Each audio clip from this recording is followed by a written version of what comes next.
The federal inspector carries a badge that opens doors across 5 states, representing authority that firearms dealers respect and fear in equal measure. His career spans 19 years with the Bureau of Alcohol, Tobacco, Firearms, and Explosives, conducting thousands of compliance inspections at licensed dealers throughout his assigned territory. Supervisors praise his thoroughness, attention to detail, and professional demeanor that maintains good relationships with the regulated community while ensuring strict compliance. His performance reviews consistently rate him as exemplary, and newer agents often shadow him to learn proper inspection procedures. The inspector's reputation in the firearms industry is equally strong. Dealers consider him fair and knowledgeable, someone who understands their business challenges while maintaining regulatory standards. He provides guidance on compliance issues, helps dealers correct minor violations before they become serious problems, and writes detailed reports that clearly explain findings. Industry associations invite him to speak at conferences about best practices, and dealers frequently call him for informal advice between formal inspections. He represents exactly what federal inspectors should be: knowledgeable, professional, and committed to both public safety and fair treatment of legitimate businesses. What nobody suspects is that the inspector has been operating a systematic corruption scheme for 7 years. He identifies dealers with compliance problems during routine inspections, then approaches them privately with a simple proposition: monthly payments in exchange for clean inspection reports. The amounts vary based on the severity of violations he agrees to overlook, typically ranging from $2,000 to $5,000 per month, for dealers facing potential license revocation or criminal charges. These payments represent bargain prices for continued operation. The scheme began small, with a single dealer who faced serious inventory discrepancies that should have resulted in immediate enforcement action. The inspector mentioned during a lunch break that such problems could potentially disappear if proper arrangements were made. The dealer understood immediately and agreed to monthly cash payments. The inspector filed a report noting minor technical violations, but nothing requiring immediate action, giving the dealer time to supposedly correct problems that actually continued unchecked. The arrangement worked smoothly, and the inspector soon realized he could replicate it across his territory. Over 7 years, the inspector recruited 17 dealers into the corruption network across 5 states. Each pays monthly fees deposited into accounts the inspector maintains under shell company names to avoid detection. The dealers range from those with minor compliance issues, who pay to avoid bureaucratic hassles, to operations engaged in serious illegal activities, including inventory diversion and sales to prohibited buyers. The inspector provides different services depending on payment levels. Basic customers get favorable inspection reports. Premium customers receive advance warning of investigations and guidance on concealing violations. The inspector's methods demonstrate sophisticated understanding of the oversight system he exploits.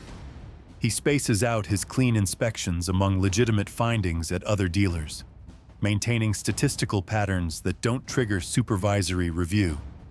He varies his report writing so favorable reports don't follow identical formats that might indicate rubber stamping.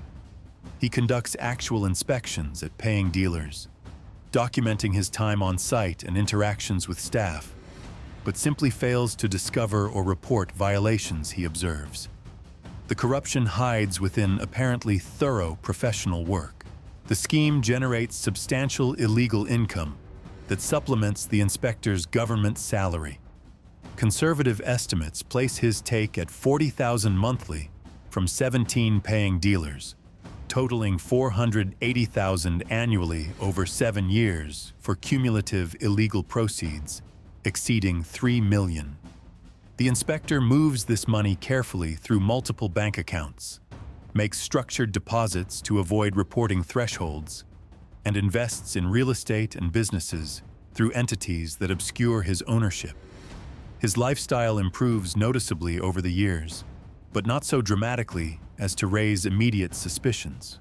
The inspector's corruption enables serious criminal activity by the dealers he protects. Several engage in inventory diversion, selling firearms to prohibited buyers through backdoor channels while maintaining the appearance of legitimate operations. One dealer operates an illegal modification shop, converting legal firearms into prohibited configurations, secure in the knowledge that inspections will never discover the operation.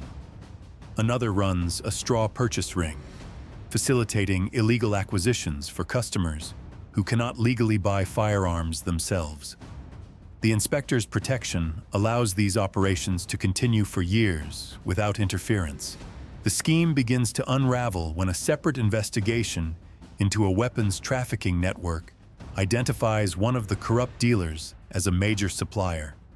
Federal agents raid the dealer's premises, expecting to find serious violations documented in inspection reports that would support enhanced charges. Instead, they find the dealer recently passed inspection with only minor technical violations noted. The discrepancy between what agents observed during the raid and what recent inspection reports document raises immediate questions about the inspection's thoroughness and accuracy.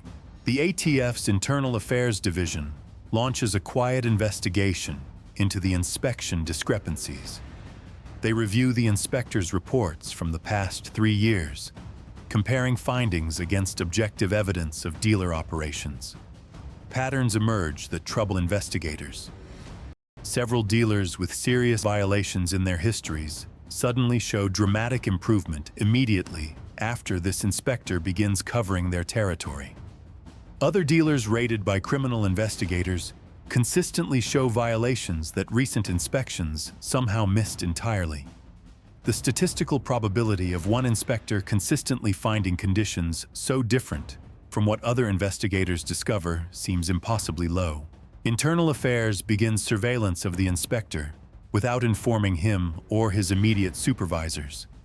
They track his movements, monitor his communications, and analyze his financial activities, looking for evidence of corruption. The investigation proceeds carefully because an inspector's corruption represents catastrophic damage to the agency's credibility and mission. They need overwhelming evidence before making accusations that could destroy a decorated agent's career if proven wrong, or expose massive corruption if proven right. The surveillance reveals suspicious patterns almost immediately. The inspector meets regularly with dealers he's supposed to regulate, always at locations away from their businesses where meetings could be explained as professional consultations. He makes frequent bank deposits just under reporting thresholds, classic structuring behavior suggesting attempts to hide income sources. His lifestyle includes property purchases and investments inconsistent with his salary. Financial analysis traces some funds back to shell companies connected to dealers in his territory. Internal Affairs expands the investigation to examine all 17 dealers who show suspicious patterns in inspection reports. They deploy teams to conduct covert surveillance, photograph facilities, and document violations that recent inspections supposedly missed. At one location, agents observe a dealer conducting obvious backdoor sales to customers entering through a rear entrance. Transactions occurring weekly despite recent inspection reports showing full compliance. At another location, thermal imaging reveals heat signatures suggesting hidden manufacturing operations in a building supposedly used only for storage. The evidence accumulates over 6 months of intensive investigation. Internal Affairs documents dozens of violations the inspector failed to report across multiple dealer locations. Financial forensics trace over $2 million in suspicious deposits to accounts the inspector controls. Recorded communications show the inspector warning a dealer about an upcoming investigation by criminal enforcement agents, giving the dealer time to conceal evidence. The case against the inspector becomes overwhelming, indicating years of systematic corruption enabling criminal activity. The inspector's corruption extends beyond simple bribery into active obstruction of justice. When criminal investigators plan operations against dealers in his territory, he uses his access to internal systems to learn about investigations, then warns paying dealers to prepare. Several investigations fail because dealers are suspiciously absent when raids occur, or evidence gets removed just before search warrants get executed. The inspector actively sabotages federal law enforcement operations to protect his criminal associates. Internal Affairs coordinates with federal prosecutors to determine the proper approach for the takedown operation. They need to arrest the inspector while simultaneously raiding all 17 corrupt dealers to prevent warnings from spreading through the network. The coordination requires unprecedented planning because the inspector's corruption potentially contaminated every case he touched for 7 years. Prosecutors must review hundreds of cases to determine which might be compromised, which convictions might face challenges, and which ongoing investigations might be exposed. The operation launches on a Tuesday morning when the inspector arrives at his office for a routine day. Internal Affairs agents and federal prosecutors meet him in the parking lot, placing him under arrest before he can enter the building and access internal systems. Agents immediately seize his badge, credentials, and electronic devices while reading him his rights. The inspector says nothing, invoking his right to counsel immediately, showing none of the surprise an innocent person might display. Simultaneous raids hit all 17 dealer locations across 5 states.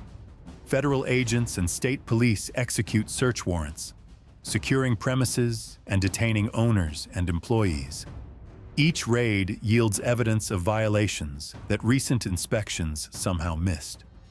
Inventory discrepancies, illegal modifications, hidden sales records, prohibited customers, and weapons traced to crimes. The scale of violations discovered in a single morning demonstrates years of inspection failures that cannot be explained by mere incompetence. The inspector's arrest sends shockwaves through the federal law enforcement community. News spreads quickly through ATF offices, with agents struggling to process that a decorated colleague spent years enabling the criminal activity they're supposed to prevent. Supervisors face difficult questions about oversight failures that allowed corruption to continue for 7 years. The media coverage proves devastating, with headlines focusing on the betrayal of public trust and the criminal activity enabled by a corrupt federal agent. Evidence seized from the inspector's home and vehicles fills the picture of systematic corruption. Agents find detailed records of payments from dealers, apparently kept as insurance against the dealers refusing to pay or threatening to expose the scheme. They recover burner phones used for communications with dealers, showing years of messages coordinating payments and providing warnings about investigations. Bank records document the flow of illegal proceeds through multiple accounts and investments. The evidence provides an exhaustive documentation of the corruption scheme. The 17 dealers face immediate license suspensions and criminal charges. Some attempt to cooperate, claiming the inspector pressured them into payments and threatened enforcement action if they refused. These claims ring hollow, given evidence showing dealers actively sought the inspector's protection and paid willingly for years. Several dealers face additional charges beyond the violations the inspector overlooked, including weapons trafficking, sales to prohibited persons, and obstruction of justice for their role in warning each other about investigations. Internal Affairs expands its review to examine every inspection the inspector conducted over 7 years, attempting to determine the full scope of corruption and identify any additional dealers who may have received favorable treatment. The review proves massive, involving thousands of inspection reports and requiring teams of agents to revisit dealer locations and verify current compliance. The work reveals several additional dealers who show suspicious patterns, suggesting they may have been paying for protection, though evidence of those arrangements proves harder to establish definitively. The inspector's corruption contaminates dozens of criminal cases. Defense attorneys for individuals convicted based on evidence from dealers, the inspector supposedly monitored, argue that corrupt oversight undermines the reliability of evidence and testimony from those cases. Prosecutors face the difficult task of defending convictions, while acknowledging that the inspector's corruption created questions about the integrity of the regulatory system. Several convictions face appeals, and some cases require re-prosecution with untainted evidence. Financial forensic teams trace the inspector's illegal proceeds through complex structures designed to hide ownership and obscure the source of funds. He invested in rental properties, small businesses, and financial instruments through shell companies and nominee owners. The total value of assets purchased with illegal proceeds exceeds $4 million when all holdings get identified, substantially more than the direct payments from dealers because the inspector invested proceeds successfully over 7 years. Asset forfeiture proceedings target all property traceable to the corruption scheme. The inspector faces a 30-count indictment covering bribery, honest services fraud, obstruction of justice, witness tampering, structuring financial transactions, tax evasion, and conspiracy charges. The indictment details each dealer payment, each falsified inspection report, each warning provided about pending investigations, and each financial transaction designed to hide illegal income. The potential sentence, if convicted on all counts, exceeds 40 years in federal prison, with mandatory minimum sentences on the bribery charges alone totaling 15 years.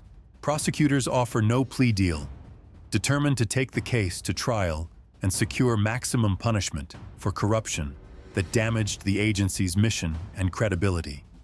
The inspector's attorneys attempt to negotiate, suggesting cooperation against dealers in exchange for reduced charges, but prosecutors decline because they already have overwhelming evidence against the dealers independently. The case proceeds to trial 9 months after the arrest, with extensive media coverage of each day's proceedings. The trial lasts 6 weeks and presents overwhelming evidence of systematic corruption. Prosecutors call cooperating dealers who testify about paying the inspector for protection, financial experts who trace the flow of illegal proceeds, and internal affairs agents who describe the investigation that uncovered the scheme. Recorded communications play in court. The inspector's own voice warning dealers about investigations and discussing payment arrangements. Defense attorneys struggle to counter the weight of evidence, arguing that the inspector made mistakes but lacked criminal intent, an argument that fails given the extensive documentation of deliberate criminal conduct. The jury deliberates for 3 days before returning guilty verdicts on all counts.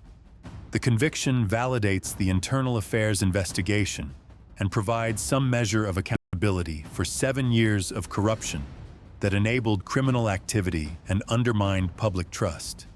Victims of crimes committed with weapons from dealers the inspector protected attend the verdict reading, finding some closure in seeing accountability for the corruption that helped arm their attackers. Sentencing occurs 8 weeks after conviction. Federal guidelines call for substantial prison time given the duration of corruption, the amount of illegal proceeds, the abuse of public trust, and the serious crimes enabled by the inspector's protection of criminal dealers. Prosecutors argue for the maximum sentence, emphasizing that corruption by federal agents demands the strongest possible response to maintain public confidence and deter others who might consider similar betrayals. The judge sentences the inspector to 35 years in federal prison, exceeding even the prosecution's request. The sentence includes 20 years for the bribery and honest services fraud charges, 10 years for obstruction of justice, and 5 years for financial crimes, with terms running partially consecutively. The judge also orders restitution totaling $800,000 to victims of crimes committed with weapons from protected dealers, forfeiture of all property purchased with illegal proceeds, and a fine of $2 million. The sentence represents one of the harshest ever imposed on a corrupt federal agent, sending clear messages about consequences for betraying public trust. The 17 dealers receive varying sentences based on their level of criminal activity beyond simply paying the inspector. Those engaged in serious trafficking receive 15 to 20 years. Dealers who paid primarily to avoid bureaucratic hassles over minor violations receive 5 to 8 years. All lose their federal licenses permanently and face civil asset forfeiture of business property. The coordinated prosecutions dismantle what prosecutors describe as a corruption-enabled criminal network that operated for years under federal protection. The ATF implements comprehensive reforms in response to the scandal. New oversight mechanisms include mandatory supervisory review of inspection reports, statistical analysis to identify inspectors whose findings consistently differ from other evidence, and anonymous reporting systems for dealers who experience pressure from inspectors. The agency creates an independent oversight unit reporting directly to headquarters, rather than regional supervisors who might be reluctant to investigate their own personnel. Training programs emphasize ethics and corruption indicators for all personnel. Congressional oversight hearings examine how the corruption continued for 7 years without detection. ATF leadership testifies about the sophisticated methods the inspector used to hide his activities and the difficulty of detecting corruption by someone who understands oversight systems. Lawmakers question whether resource constraints limiting supervisory oversight created opportunities for corruption. The testimony leads to increased funding for internal affairs investigations and enhanced oversight mechanisms for field inspectors. The scandal damages relationships between ATF and the firearms industry. Legitimate dealers who operated honestly question whether they were disadvantaged by competitors who paid for favorable treatment. Industry associations call for reforms to restore confidence in inspection integrity. Some dealers express reluctance to cooperate with federal authorities, fearing their information might be compromised by other corrupt agents. The ATF spends years rebuilding trust through transparency initiatives and demonstrated commitment to rooting out corruption. For the inspector, the 35-year sentence means he'll be in his 70s before becoming eligible for release, effectively a life sentence given his current age of 47. Appeals focus on challenging evidence collection and arguing the sentence is excessive. But appellate courts uphold both the conviction and sentence.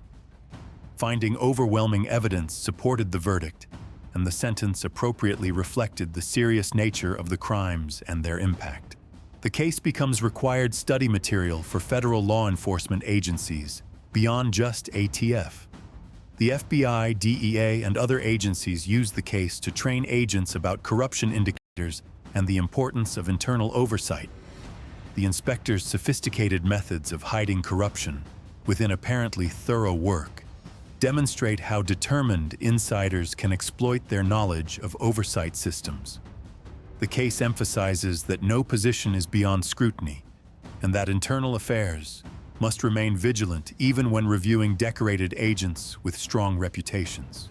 Financial forensics in the case demonstrate how corrupt officials can hide illegal proceeds through complex structures that require specialized investigation to uncover. The inspector used nominee owners, shell companies, offshore accounts, and structured transactions to obscure the source and ownership of illegal funds. Financial investigators spend over a year tracing all assets and continue finding hidden holdings years after the initial arrests. The complexity of the financial investigation becomes a separate training focus for agents learning to investigate corruption cases. 5 years after the arrest, the ATF continues dealing with the scandal's aftermath. Several criminal convictions from cases involving the inspector face ongoing appeals, with defense attorneys arguing that corrupt oversight undermines the reliability of evidence.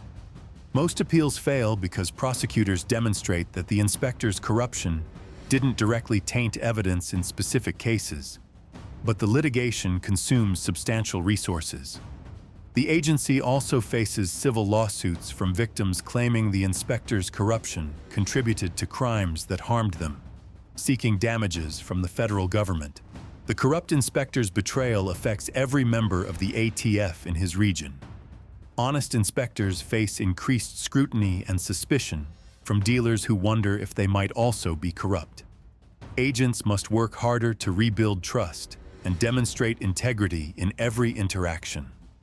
The scandal creates lasting damage to the agency's reputation that requires years of ethical conduct and transparency to overcome. The inspector's crimes hurt not just direct victims, but every colleague whose reputation suffered by association. For dealers who paid the inspector, the consequences extend beyond criminal charges. Several lose their businesses entirely through license revocation and asset forfeiture.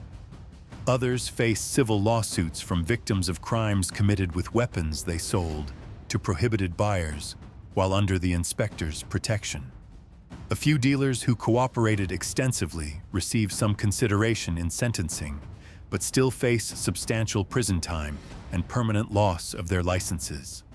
None escape accountability for their role in the corruption scheme. The investigation reveals that several dealers attempted to report the inspector's corruption to ATF supervisors, but their complaints were dismissed or inadequately investigated. These failures represent additional breakdowns in oversight that enabled the corruption to continue. The ATF implements reforms to ensure corruption complaints receive proper investigation, regardless of the accused agent's reputation. The agency creates dedicated channels for reporting corruption that bypass normal supervisory chains and go directly to internal affairs. The inspector's case becomes a cautionary tale about the damage caused by insider betrayal. His crimes enabled serious criminal activity, undermined public trust in federal law enforcement, contaminated numerous investigations and prosecutions, damaged relationships with the regulated industry, and created lasting harm that required years to address.